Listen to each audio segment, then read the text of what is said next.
All right, Harrison Graham here with another episode of Chicago Bears. And now today's OTA practice is in the books, and this was the day the media was allowed to be at Hallis Hall. So some news and nuggets, plus we heard from Ben Johnson and some players today. We did not hear from Caleb Williams, so we'll talk about that as well, plus an injury to discuss. But first, Ben Johnson got out ahead of things, even though he already talked about it on Cowherd's show without getting prompted. Had this to say about the ESPN Caleb Williams report. He says, it's come to my attention, kind of tongue-in-cheek there, that the quarterback has been in the media for the last few days. I wasn't here last year, so I can't speak too much about what it was like last year, but with my 4 months on the job, he's been outstanding to work with.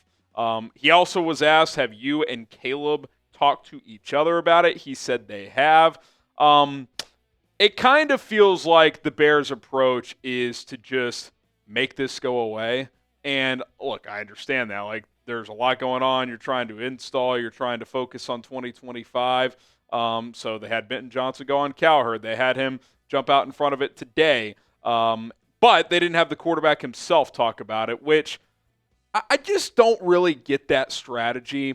Look, I've had people DM me about it, tweet at me, Harrison, this is nonsense. It's a non-story. And it's like, I personally don't think it's that big of a deal. I don't think the Bears currently think it's that big of a deal, but the media does, right? So they're going to ask him about it. Are you just, Caleb's not going to talk until the book comes out in September? Like, it's not going to happen. Like, he's going to have to talk to the media. Now, I'm not blaming Caleb for this. I'm guessing the Bears just chose to not have him talk for whatever reason today. I don't think it's that big of a deal, but you're making it a bigger deal by not just talking about it and addressing it. I don't get the harm in Caleb going up there, hell, with something prepared and just being like, yeah, man, 3-4 months leading up to the draft, we had some concerns about the Bears. After I visited the Bears, I felt comfortable and full steam ahead and couldn't be more fired up than to play under Ben Johnson in the direction of this franchise. Boom, it's done.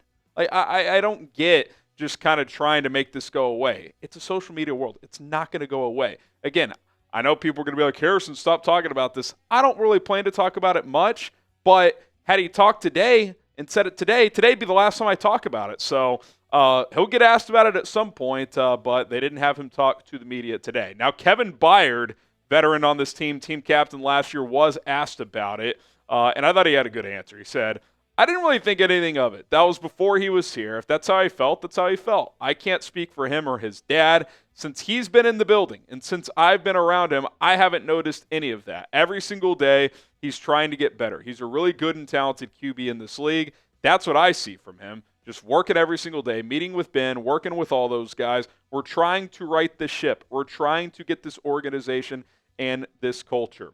And he talked about that further, just the culture. He's like, look, this has been a losing franchise for 10-plus years. This is answering a different question. Like, this springtime's been about shifting the culture. And I think that's really been the focus of the team. I don't think his teammates are bothered by it. I think there's a chance some of them either don't know much about it. Like, Tremaine Edmonds was asked about it later. He was like, I'm not really online. I'm not a social media guy, so all I can speak to is my relationship with him, and that's been outstanding. So it may not be a big story in that locker room, but the noise on the outside can play a role, and you don't want that to play a role. So, again, I don't really plan on talking about it much unless there's a reason to, and him not talking today is kind of a reason to. So that's where I'll leave it for now. I don't think it's a huge deal. I just would like for this to kind of be done with, if I'm being completely honest, and not addressing it kind of just makes it linger just a little bit. All right, some more OTAs news and notes to come. But first, we are sponsored by Mando. Check out Mando's awesome products and keep yourself smelling fresh 24/7, 365. The weather is hot as spring is well underway. Summer just around the corner, and it's time to get out of the house. I know I have been.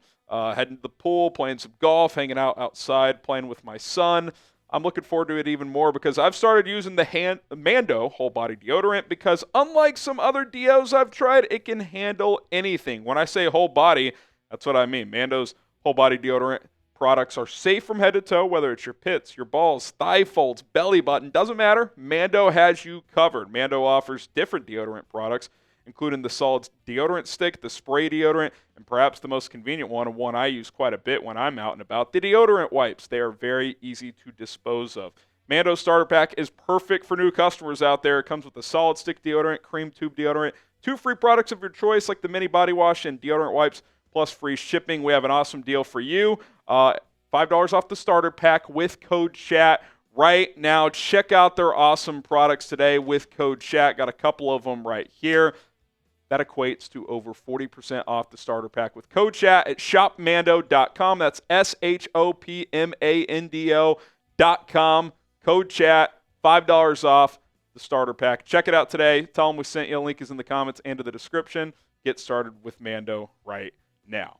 Okay, let's kind of go little bullet points here. Ben Johnson is intense. I would say that is the word of the day. Reporters were tweeting about it. They were kind of mentioning to Ben Johnson the intensity. I mean, Adam Hogue of CHGO went as far as saying, it seemed like you were a little agitated out there trying to clean some things up. And Johnson was like, agitated? And kind of made a joke out of it. But he said, no, it's kind of a normal day for me out there. He's harping on the details. That is something we have discussed. That's something he's discussed, that they're not going to let anything slide. And that was something that kind of got revealed last year, is that Eberflus, Waldron, they kind of let things slide early on, OTAs, training camp, and that just kind of set the tone for the entire season. So they're trying to get this right. You heard numerous of the players who spoke today speak about that intensity. And Ben said, look, there were some mistakes out there. We expect that. It's early on in the process, but we really, really have to harp on the details and get things right. I also think some evidence to this intensity and just overall next level of environment that they're building here is an over 2-hour OTA practice. Now, I can't remember how long OTA practices have been in the past. I don't think they've been over 2 hours. I saw a couple reporters with boots on the ground say, yeah, this was a longer OTA practice than I can remember under Matt Eberflus. So that's somewhat notable to me. So I think that's pretty interesting. Also, he was asked about the quote from Caleb Williams' dad in the ESPN report, and just kind of a phrase that's been thrown out there. I mean, Carl Williams isn't the first person to say, quote, Chicago is where QBs go to die. But Ben Johnson said, look, I love it. I love it. I love the opportunity to come on in and change the narrative. That's where great stories are written. We're looking to write a new chapter here, 2025 Chicago Bears, and looking forward to the future. And look, changing the narrative, it starts with work and mentality. Words are words. That's all it is. Talk is cheap, but you got to have the right mindset. You have to attack it. You can either embrace it or you can run from it. And based on everything I've seen so far from Ben Johnson, he's not someone who runs away from anything. Caleb Williams hasn't seemed that way either. Again, I wish he would have talked to the media today, but I'm very bullish on this pairing, and time will tell if it ends up working out or not. An on-the-field nugget, and we didn't get a ton of that today. I know everybody wants to know, how does Caleb look? I saw one tweet saying he looked good, one tweet saying he didn't look that good. I don't know. I don't think they're doing a lot of teamwork just yet. But Karan Amagaji did get the first-team reps at left tackle today. I saw Clay Harbor tweet about this, so credit to him. With that note, he said Ozzie Trapillo was working with the twos. Now, this is the second day of practice. Was the opposite true yesterday? Did Trapillo work with the ones yesterday? Who knows, right? I would expect both guys are getting in reps. Obviously, Braxton Jones, when healthy for now, I would still give, kind of that first crack at being this team's starting left tackle, but he's still recovering from that ankle injury. But, Amagaji's kind of the forgotten man, because last year he missed all the offseason program, wasn't healthy until late in the year or middle of the year. Then when he did have to play, it didn't look that great. But they did draft him in the third round. He has been through the offseason program this year. Maybe under this new coaching staff, he takes a big jump, and maybe he is in the mix to be the starting left tackle for this football team. So I'm definitely open-minded. We'll see how it goes, but I did think that was notable, at least today. Don't forget to subscribe. We'll have coverage throughout OTAs and much more content here on the channel throughout the offseason. So hit that sub button, turn on notifications, and don't miss out. Okay, Luther Burden dealing with an injury. To my knowledge, the injury did not occur today. He just did not practice today. Here's what Johnson said about his rookie wide receiver. Said, yeah, he wasn't there today. We're working through a little soft tissue deal with him right now, and it remains to be seen when we'll get him back. So not ideal, right? You want your rookies out there practicing, so your top 2 rookie draft picks not out there, him and Colston Loveland, which we knew Loveland wouldn't be. I'm not sure if this stems from rookie minicamp. Remember the second day he landed hard on the football and was slow to get up, but he was back out there the next day. I tend to think it wasn't related to that because that sounded more like wind knocked out of him situation, not a soft tissue. So, did he pull his hammy yesterday or during workouts before OTA started? Who knows? So they don't have to disclose details of injuries this time of the year. So hopefully he's back sooner rather than later. It's mid-May. You don't want to force him back. But you obviously want him to get as many reps as possible. These are the other players who were not seen at practice today. Doesn't mean all these guys are injured, but multiple reporters had this list. We knew Colston Loveland still rehabbing the shoulder surgery. Same with Braxton Jones with the ankle. Ryan Bates, that's a name to keep an eye on. He had a major shoulder issue throughout last season, battled a concussion. If he's still dealing with the shoulder, I kind of wonder what his future looks like. Is he playing? Is he not? Who knows? If he's not, you could save $4 million by cutting him, or if he retires. Kyler Gordon, Terell Smith, not sure what's going on with those guys. Elijah Hicks, Andrew Billings coming back from an injury last year, but he was participating earlier in the offseason, so not sure on that one. And then Zacch Pickens as well. So 9 players in totals not seen at practice. And again, it's probably an incomplete picture because the unfortunate part about OTAs is typically they're in 3 or 4 practice chunks, but the media is only required, or the league only requires teams to let the media attend 1 practice. So like maybe some of those guys practiced yesterday, maybe some will tomorrow. No way of knowing because it's kind of a mystery, which is very, very unfortunate. But that's where things sit right now. We'll see what we hear further, and we will continue to pass that information along and give our reaction here on the channel.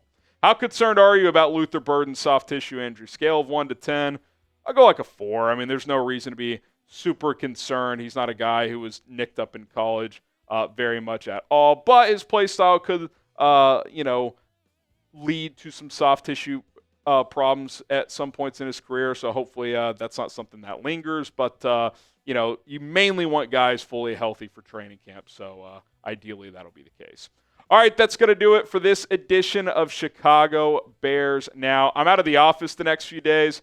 Had a family situation pop up, but we will have a few videos go up, and if something major drops, we will react to that as well. So no live show tomorrow, but be sure to subscribe, and we'll see you guys very soon. Bear down.